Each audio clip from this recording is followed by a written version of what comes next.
He was not a king, nor a warrior, nor a prophet. He was a cupbearer, a servant in the palace of a foreign empire. Yet through this ordinary man, God would rebuild a broken city, restore a scattered people, and reignite a nation's faith. This is the story of Nehemiah, a man of prayer and perseverance who faced opposition, discouragement, and danger, yet never lost sight of the God who called him. The land of Judah lay in ruins. Decades earlier, Babylon had stormed Jerusalem, tearing down its walls and burning its gates. Though some exiles had returned under Zerubbabel and Ezra, the city remained vulnerable, its people disgraced, its enemies mocking. Far away in the citadel of Susa, Nehemiah served King Artaxerxes as cupbearer. Trusted with the king's life, he held a position of influence, yet his heart was not with Persia's wealth or power. It was with his people. When his brother Hanani returned from Judah with news, Nehemiah eagerly asked about Jerusalem. The answer shattered him. The remnant who survived the exile is in great trouble and disgrace. The wall of Jerusalem is broken down, and its gates have been burned with fire. When Nehemiah heard this, he wept. He mourned for days, fasting and praying before the God of heaven. His prayer was not shallow or quick, but deep, broken, and humble.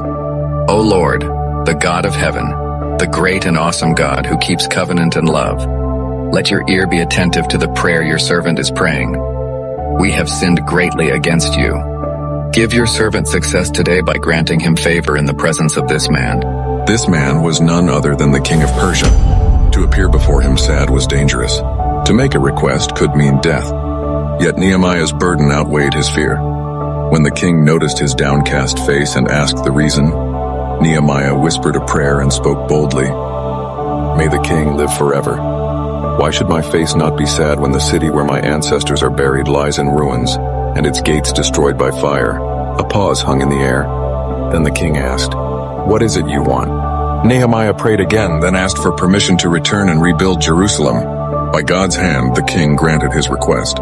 Letters of safe passage, resources, even royal authority. What began as a burden in prayer became a mission backed by heaven.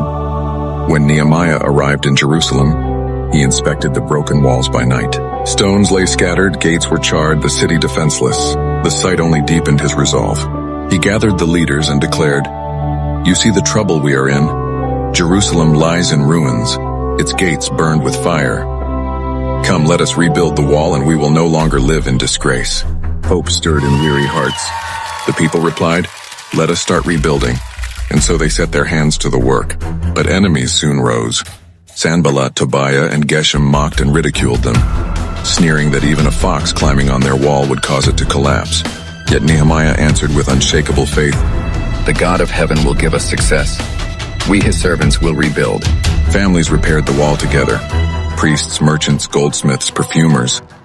Each one had a part. As gaps closed, threats increased. Enemies plotted to attack and fear spread. But Nehemiah rallied the people with courage. Don't be afraid of them. Remember the Lord who is great and awesome, and fight for your families, your sons and daughters, your wives and your homes. So they built with one hand and carried weapons with the other. Half worked, half stood guard. Trumpets were ready to sound alarm. Opposition could not break them, for their strength was the Lord's. In just 52 days, the wall of Jerusalem was rebuilt, so swift and miraculous that even the enemies knew it was by God's power. Yet Nehemiah's work was more than stone and mortar. It was about hearts. Under his leadership, Ezra the scribe read the law of God aloud. As the words filled the air, the people wept in repentance. But Nehemiah reminded them, Do not grieve, for the joy of the Lord is your strength. The city was restored, worship renewed, and faith rekindled. Nehemiah was not the strongest nor the most powerful, but he was a man who prayed, acted, and persevered. His story reminds us that great change often begins with a burden on one heart, surrendered to God in prayer, carried out in faith, and strengthened by perseverance. And so the question remains, will you, like Nehemiah, take the brokenness around you to God? Will you rise to pray, to act, to stand firm, even when opposition is fierce? For the God who rebuilt Jerusalem's walls still restores lives, families, and nations today. It only takes one bold step of faith to silence the enemy. Heaven waits for a remnant, fearless and steadfast, to rise and rebel against the forces of darkness. Remember, it's not too late to rebuild. Check out our other videos and leave a comment below. We can't wait to hear what you think. Thanks for watching.